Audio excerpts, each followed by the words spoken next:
सबों को जय मसीह की।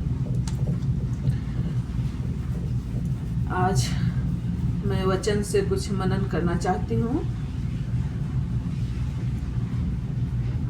मत्ती 9:14 में इस प्रकार से लिखा है, तब यूहन्ना के चेले उसके पास आकर कहने लगे, क्या कारण है कि हम और फरीसी तो उपवास करते हैं, परंतु तेरे चेले उपवास नहीं करते।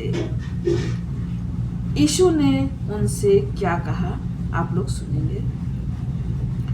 तब तक दूल्हा बारातियों के साथ है, क्या वे शोक कर सकते हैं? नहीं कर सकते हैं। परंतु वे दिन आएंगे जब दूल्हा उनसे अलग कर दिया जाएगा और तब वे उपवास करेंगे। जब दूल्हा उनसे अलग कर दिया जाएगा तब वे उपवास करेंगे। बहुत गंभीर बात है, इसको समझने की आवश्यकता है। पुराने वस्त्र पर कोरे कपड़े का पैबंद कोई नहीं लगाता। पुराने वस्त्र पर पैबंद कोई नहीं लगाता, क्योंकि वो पैबंद उस वस्त्र को खींच लेता है। पुराना वस्त्र में अगर हम पैबंद लगाते हैं तो कपड़ा को खींच लेता है और वह पहले से भी अधिक फट जाता है।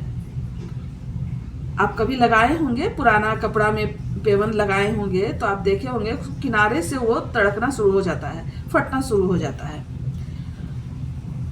न ही लोग पुरानी मस्कों में नया दाखरस भरते हैं। मस्को यानी मिट्टी के बर्तन में पुरानी दाखरस भरते हैं, क्योंकि वो बहुत ही ज़्यादा पावरफुल हो जाता है और वो मिट्टी को भी तोड़ देगा। क्योंकि ऐसा करने से मस्कें फट जाती हैं और दाखरस बह जाता है। यहाँ क्या बता रहा है, अगर आप अपने जीवन में कुछ भी बुरा अधिक से अधिक करते जा रहे हैं और आप माफ़ी प्रभु से नहीं मांग रहे हैं, आप प्रभु के नाम से विनती नहीं कर रहे हैं, उपवास नहीं कर रहे हैं, तो क्या होगा, आपका वो जो मिट्टी का बर्तन है वो फट जाएगा। ये बताता है, ठीक है, नष्ट हो जाती है। परंतु नया दाखरस नई मस्कों को भरते हैं और दोनों ही सुरक्षित बने रहते हैं। नई मस्कों से आप क्या समझते हैं? नई मस्कों यानी परमेश्वर हमें नया जीवन, हमें परिवर्तन करने के लिए हमें बता रहे हैं कि अपना जीवन को परिवर्तन करो।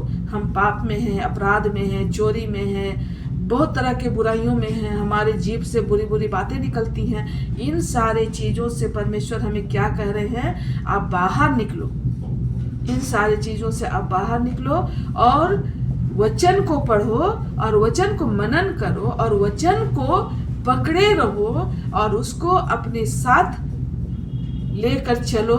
और जहाँ भी तुम जाओ अपने दूल्हे को साथ लेकर चलो। दूल्हा यानी हमारा यीशु मसीह, जो आज भी जिंदा है और आज वो हमारे बीच में आने के लिए तैयार है। अब इसके लिए हमको तैयार होना है, इसके लिए हमको तैयार होना है। हम किस प्रकार से तैयार हो सकते हैं? हम अपने वचन को अपने जीवन में ग्रहण करके अपने जितने भी हमारे अंदर में पाप है, अपराध है, इसको हम कैसे धोएंगे? हम इसके लिए परमेश्वर के सामने विनती करेंगे, बैठेंगे, उनको समय देंगे। और परमेश्वर इतना बुरा नहीं है, हमारा परमेश्वर हमारी प्रार्थनाओं को सुनता है और वो माफ भी करता है, क्योंकि माफ करने वाला परमेश्वर है।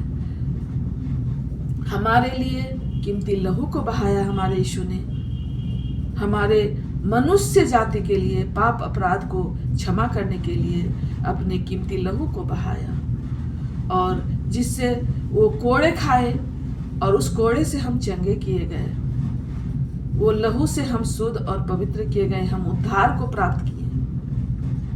उस परमेश्वर, जीवित परमेश्वर का आराधना, स्तुति, प्रशंसा इस जीवन में सबको करना है।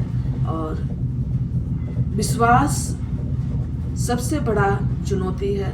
अगर आप विश्वास नहीं करते हैं और आप कहते हैं कि हम तो मानते हैं परमेश्वर को, तो ये झूठा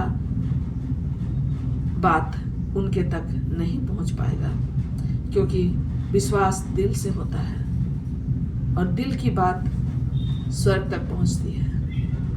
इसके लिए, इस वचन को सुनने के लिए, समय देने के लिए आप लोगों को बहुत बहुत धन्यवाद। धन्यवाद सुंदर वचन सुनने के लिए, आप लोगों को समय देने के लिए।